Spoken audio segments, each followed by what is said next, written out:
பிள்ளையார்பட்டி ஸ்ரீ கற்பக பிள்ளையாரை வணங்குகிறேன். ஆதித்யாய சோமாய மங்களாய புதாயச குரு சுக்கிர சனி பெயர்ச்ச ராகுவே கேதுவே நமோ நமக. நமது வாழ்க வளமுடன் ஜோதிடம் யூடியூப் சேனல் நேயர்கள் அனைவருக்கும் அஸ்ட்ரோ டிஎஸ் மோகன்ராவின் அன்பான வணக்கம், வாழ்த்துக்கள். இப்போ நாம் இந்த வீடியோவில் என்ன பார்க்க போகிறோம்னா, வழக்கம் போல தான் மார்ச் மாத பலன்கள். மார்ச் மாதத்தில் கிரகங்கள் எங்கெங்கே இருக்குது, அதன் பயனாக உங்களுடைய 12 ராசிக்கும் தனித்தனி வீடியோ எப்பவும் போல தான் பேச போகிறோம். கேட்டு பயன்பெறுங்க. பொதுவாக இந்த மாதத்தில் கிரகங்கள் எங்கே இருக்குது அப்படிங்கிறத நீங்கள் தெரிஞ்சுக்கணும். இந்த மாதத்தில் குரு பகவான் ஆல்ரெடி மேச வீட்டில் தான் இருக்கார், ஒன்றும் மாற்றம் கிடையாது. கேது பகவான் ஆல்ரெடி கன்னி வீட்டில் இருக்கார், அதனாலேயும் ஒன்றும் மாற்றம் கிடையாது. ராகு பகவான் ஏற்கனவே இருக்கிற மாதிரி மீன வீட்டில் தான் தன்னுடைய பயணத்தை பண்ணிகிட்டு இருக்கார். அதே மாதிரி சனி பகவான் ஏற்கனவே நான் சொன்ன மாதிரி கும்ப வீட்டில் தான் பயணம் பண்ணிக்கிட்டு இருக்கார். ஆனால் 3ஆம் தேதி கும்ப வீட்டில் இருக்கிற புதன் கடக வீட்டுக்கு வந்துடுவார். 3ஆம் தேதி எப்போது, மார்ச் மாதம் 3ஆம் தேதி கும்ப வீட்டில் இருக்கிற புதன் மீன வீட்டுக்கு வந்துடுவார்.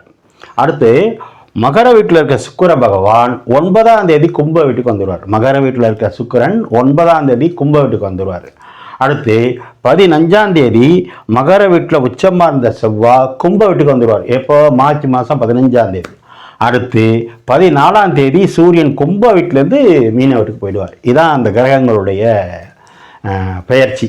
அதாவது செவ்வாய், சுக்கிரன், சூரியன், புதன், இந்த 4 கிரகம் மட்டும் இந்த மாதத்தில் பெயர்ச்சி. நம்ம பெயர்ச்சினாலே நம்ம என்ன நினச்சிட்டு இருக்கோம், குரு பெயர்ச்சி, சனி பெயர்ச்சி, ராகு கேது பெயர்ச்சி தான் சொல்லிட்டு இருக்கோம். மாத கிரகங்களுக்கும் பலன் உண்டு. அது 1 மாத அளவு தான் இருக்கும், அதனால தான் நம்ம அதை விரிவாக போகிறதில்லை. ஆனால் அதுக்கும் பலன் உண்டு. சரி, இப்போ இதில் பார்த்தீங்கன்னா குரு மட்டும் நண்பர் வீட்டில், செவ்வாய் வீட்டில் இருக்கார். மற்ற கிரகங்கள்லாம் பார்த்தீங்கன்னா ராகு கேதுக்குள்ளேயே அடங்கியிருக்கு. அது ராகு கிட்டக்கையே இருக்குது. சனி பகவான், ராகு பகவான், சனி பகவான் பிடியிலேயே இணைஞ்சிருக்காங்க. அப்போ இந்த மாதங்கள் வெயிலின் தாக்கம் அதிகமாக இருக்கும், மறந்துடக்கூடாது. கும்ப வீட்டில் செவ்வாய் இருக்கும்போதும் சரி, ஏன்னா அங்கே சனி பகவான் வேறு ஆட்சியாக இருக்கார். ராகுவோட சூரியன் சேர்றார். அப்போ பொதுவாகவே பார்த்தீங்கன்னா இது பங்குனி மாதம், இது மாசி மாதம். மாசி மாதமும் பங்குனி மாதம் தான் அதிகமாக கோவில் திருவிழாக்கள் நடக்கும். அப்போ வெயில் அதிகமாக இருக்கும். ஏன்னா நெருப்பு கிரகங்கள் இந்த ராகு கேது, ராகு சனியோடு சேரும்போது, செவ்வாய் ஒரு கங்கு கிரகம், நெருப்பு கிரகம். சூரியன் ஆல்ரெடி எப்போவுமே பங்குனி மாதம் நெருப்பு. இந்த ராகு மீன வீட்டுக்கு வந்ததுக்கப்புறம் தான் பார்த்தீங்கன்னா கடல் கொந்தளிக்கிறது, அதிகமான நீர்னால், புயலால், மழையால் பாதித்தது. ஏன்னா ராகு ஒரு போர் கிரகம், விரிவுபடுத்துகிற கிரகம், டெவலப்மெண்ட் ஆஃபீஸர் நான் பேரை வச்சுருக்கேன். தென் மாவட்டங்களில் பார்த்தீங்கன்னா தூத்துக்குடி, திருநெல்வேலி, கன்னியாகுமரி தான் 100 ஆண்டுகளுக்கு இல்லாத அளவுக்கு மழை வந்திருக்கு. ஏன், இந்த ராகு நீர் ராசியில் வந்ததுனால. அப்போ கடல் ராசி, நீர் ராசி வந்ததுனால நம்ம பாதிப்புகளெல்லாம் பார்த்தோம். அப்போ என்னென்னு பண்ணிக்கணும்னா, மாசி மாதம் பங்குனி மாதம் உரப்பு புளிப்பை குறைச்சி சாப்பிட்டுக்கிறது, முடியாதவங்க, உடல்நல பாதித்தவங்க அதிகமாக வெயிலில் போகாமல் இருக்கிறது, அல்லது விவேகமான நெருப்பு சம்பந்தமான தொழிலில் இருக்கிறவங்க கவனமாக எச்சரிக்கையாக இருக்கிறது. பாருங்கள், எப்பாவது ஒரு தடவை பார்த்தீங்கன்னா பட்டாசில், தொழிற்சாலையில் தீப்பிடிக்கிறதெல்லாம் இந்த மாதங்கள்லாம் அதிகமாக வாய்ப்பு இருக்குது. இதில் கொஞ்சம் எச்சரிக்கையாக இருக்கணும், அவ்வளோதான். இது பொது பலன் தான். உங்கள் ராசிக்குள்ளே போகும்போது தான் அதில் இன்னும் இண்டிவிஜுவலாக நம்ம சொல்ல முடியும். அப்போ நீங்கள் நேரில் என்ன பண்ணிக்கிறீங்கன்னா, நான் சொல்கிற மாதிரி கேது பகவான் பாருங்கள் கன்னி வீட்டில் இருக்கார். இப்போ கிட்டத்தட்ட 4-5-6 மாதம் ஆச்சு. கன்னி வீடுங்கிறது கணக்கன், ஆடிட்டிங்கிறது.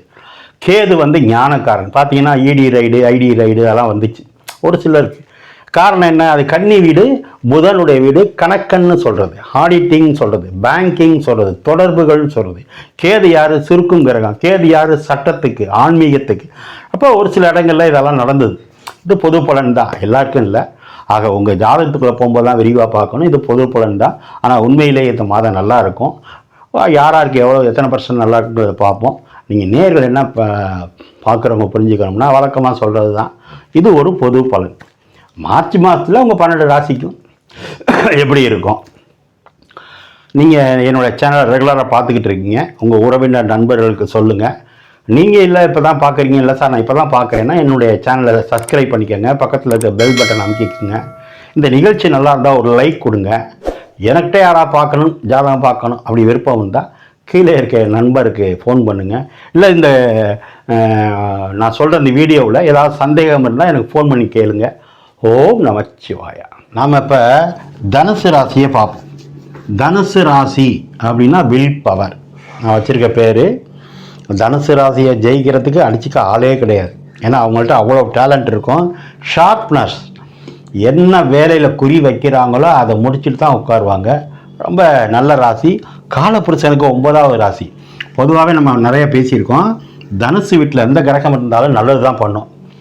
பாவ கிரகமே இருந்தால் கூட பெரிய அளவுக்கு பாவங்கள் பண்ணாது. இது ஜோதிட விதி. சரி, இந்த மாதம் மார்ச் மாதம் இந்த தனுசு ராசிக்கு எப்படி இருக்கு அப்படி பார்ப்போம். ராசிநாதன் குரு ராசியை பார்த்துட்டு இருக்காரு. ஏற்கனவே சொல்லிட்டேன். ராசிநாதன் உங்களுக்கு ராசிநாதனோ அல்லது உங்கள் லக்னாதிபதியோ லக்னத்துக்கு அதிபதியோ, லக்னத்துக்கு அதிபதி லக்னத்தை பார்ப்பது, ராசிக்கு அதிபதி ராசியை பார்ப்பது சிறப்பு. இது பெஸ்ட்டு. அப்போ மே மாதம் 1ஆம் தேதி வரைக்கும் இந்த குரு உங்களை பார்த்துட்டு இருப்பார். குரு யாரு? தனுசு ராசிக்கு ராசியாதிபதி, இந்த வீட்டுக்கு ஓனர். குரு யாரு? 4ஆம் வீட்டுக்கு அதிபதி, சுகஸ்தானத்துக்கு அதிபதி, உங்கள் அம்மாவுக்கு அதிபதி, உங்கள் அம்மாவுக்கு சுகபோகங்களுக்கு அதிபதி, வண்டி வாகனங்களுக்கு அதிபதி. அப்போ அந்த குரு ராசியை பார்க்குறாரு. மே மாதம் 1ஆம் தேதி வரைக்கும் நீங்கள் என்னென்னலாம் நினச்சிருக்கீங்களோ அத்தனையும் சாதிச்சுக்கலாம். நீங்கள் நல்லா இருக்கீங்க. முதல் பாயிண்ட். அடுத்து இந்த 2ஆம் வீட்டு கிரகம் சனி பகவான், 3ஆம் வீட்டு கிரகம் சனி பகவான் ஆட்சியாக இருக்காரு. நம்ம ஏற்கனவே பேசியிருக்கோம். 3ல் சனி இருக்கலாம். அப்போ 3ஆம் இடத்தை பற்றியும் கவலை இல்லை. ஆனால் பேச்சில் கவனம். எப்பவுமே 2ஆம் வீட்டு கிரகம் அதுக்கு 2ல், உங்களுக்கு 3ல் இருக்கும்போது அதிகமாக பேசக்கூடாது. இந்த தனுசு ராசிக்காரங்களே பேசிக்கிட்டே இருப்பாங்க. நம்ம போய் பேச போனோம்னா பேச விட மாட்டாங்க, நல்லவங்க. ஆனால் அவங்க பேசினதுக்கப்புறம் தான் நம்ம பேச முடியும். அப்போது 3ல் சனி இருக்கும்போது தேவைக்கேற்ப பேசணும். சனின்னா என்ன? விதண்டாவாதம் பேசக்கூடாது. விஷயம் அவ்வளோதான். சூரியன்னா பளிச்சுன்னு பேசும், பஞ்சுவாலிட்டியாக பேசும், வெட்டு ஒன்று துண்டு ஒன்றுன்னு பேசும்.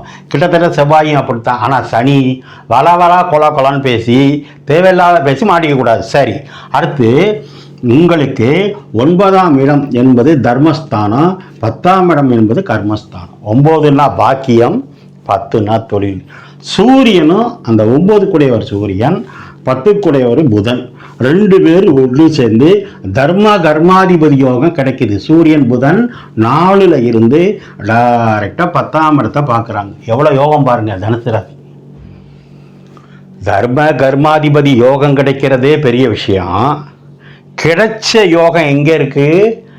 4ஆம் இடத்துலேருந்து சுகஸ்தானத்திலிருந்து திரும்ப 10ஆம் இடத்தையே பார்க்குது. அப்போ தொழில் நல்லா இருக்கு. பட்டம் பதவி கிடைக்கும். எழுதிக்குங்க. தனுசு ராசிக்காரங்க நம்பர் 1. இதுக்கு 10ஆம் இடம் தான். பட்டம் பதவி, எம்எல்ஏ, மந்திரி, பாரத பிரதமர், இல்லை ஜனாதிபதி, கவர்னரு, அவங்க ஜாதகத்தில் நடக்கிற யோகத்துக்கு தகுந்த மாதிரி இந்த மாதம் ஒரு புதிய பதவி உண்டு. ஏன்? 9, 10 ஒன்று சேர்ந்து திரும்ப 10ஆம் இடத்தையே பார்க்குது. 10ஆம் இடம் தான் தொழில், 10ஆம் இடம் தான் கர்மம், 10ஆம் இடம் தான் பிஸ்னஸ்ஸு, 10ஆம் இடம் தான் பதவி, 10ஆம் இடம் தான் அரசியலில் பதவி, 10ஆம் இடம் தான் அரசாங்கத்தில் பதவி. அரசு தேர்வு எழுதுகிறவங்களுக்கு 10ஆம் இடம் சிறப்பாக இருக்குது. தேர்வு எழுதுகிற மாணவர்களுக்கு 10ஆம் இடம் சிறப்பாக இருக்குது. அப்போ சூரியனே பார்க்குது. இதை பியூட்டியாக தான் அரசாங்கமே உங்களை பார்க்குது. அப்போ அரசாங்கம் உங்களை கூப்பிடுமா இல்லையா வந்து வேலைக்கு சேருங்கன்னு? அரசியல் உங்களை கூப்பிடுமா இல்லையா பதவி ஏற்றுக்குங்கன்னு? ஆக தனுசு ராசிக்கு இந்த மாதம் பெஸ்ட்டு. அது மட்டும் இல்லை, 3ஆம் இடம் உங்கள் தம்பி, 3ஆம் இடம் உங்கள் மாமனார், அதுக்கு 9, 10 சுக்கிரன் செவ்வாய் ஒன்று சேர்ந்து உங்கள் தம்பியோடு இருக்குது. அப்போ உங்கள் ஜாதகத்தினால உங்கள் ராசினால உங்கள் தம்பிக்கு நல்லா இருக்குது. 3ஆம் இடம் தான் மாமனார். அப்போ உங்கள் ராசிப்படி உங்கள் மாமனாருக்கு யோகம் நல்லா இருக்குது, அவருக்கு வருமானம் நல்லா இருக்கும், அவருக்கு குடும்ப வாழ்க்கை நல்லா இருக்கும், சொல்லிக்கிட்டே போகலாம். அடுத்து உங்களுக்கு குரு 5ல் இருந்து நான் ஏற்கனவே சொன்ன மாதிரி சிறப்பாக இருக்குது. 4ல் இருக்கிற ராகு பூஸ்டப் பண்ணி விடும். யாரை? ராகுன்னு விரிவுபடுத்துகிற கிரகம், டெவலப்மெண்ட் ஆஃபீஸரு. சூரியன் புதனோட சேர்ந்து 9, 10 விரிவுபடுத்துது. ஆக நீங்கள் என்ன தொழில் பண்ணாலும் லாபம். புதன் சூரியனோடு சேருது. அப்போ நீங்கள் செய்கிற தொழிலில் லாபம். 5ஆம் இடம் தான் பதவி உயர்வு. 5ல் குரு இருந்தால் அழகான ப்ரொமோஷன் உங்களை கூப்பிட்டு கொடுத்துருவாங்க. 5ல் குரு குழந்தை பாக்கியம் உண்டு. சுக்கிரன் சனி செவ்வாயோட சேரும்போது ஒரு சிலருக்கு திருமண யோகம் கண்டிப்பாக உண்டு. தொழில்துறை நல்லா இருக்கு. எதிர்பார்க்கிற துறையில் எதிர்பார்க்கிற பதவி உயர்வு இந்த மாதம் உண்டு. தங்கு தடையே இல்லை. மைனஸ்னா என்ன? 7ஆம் இடம் சொல்லக்கூடிய மனைவி ஸ்தானம். நீங்கள் கணவனாக இருந்தால், இல்லை நீங்கள் மனைவியாக இருந்தால் கணவன் ஸ்தானம் புதன் நீச்சமாகுது, ஆகக்கூடாது. ஆனாலும் சூரியனோட சேரும்போது பெரிய பாதிப்பு இல்லை. அப்போ ஒரு சில கணவனுக்கோ மனைவிக்கோ ஒரு சிறிய மருத்துவ செலவு இருக்கும், பெருசாக இருக்காது. அதுலேயும் விட்டு கொடுத்து போனால் அல்லது எச்சரிக்கையாக இருந்தால் நல்லது. 3ல் சனி ஆட்சியாக இருக்கிறதுனால பணம் கொடுக்கல் வாங்கல கவனமாக இருங்க.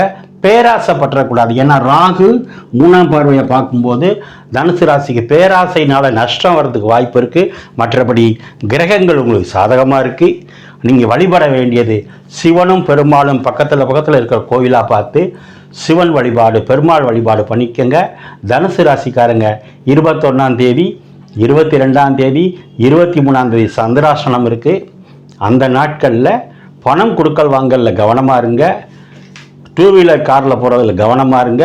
நார்மல் ஒர்க்கு எப்பவும் போல் உங்கள் பணிகளை செய்யுங்க. புதிய முயற்சிகள் செய்ய வேணாம். எதுலேயும் கவனமாக இருங்க அந்த 3 நாள் மட்டும். மற்றபடி இந்த மாதம் மிக மிக மிக அற்புதமே. ஓம் நமச்சிவாய.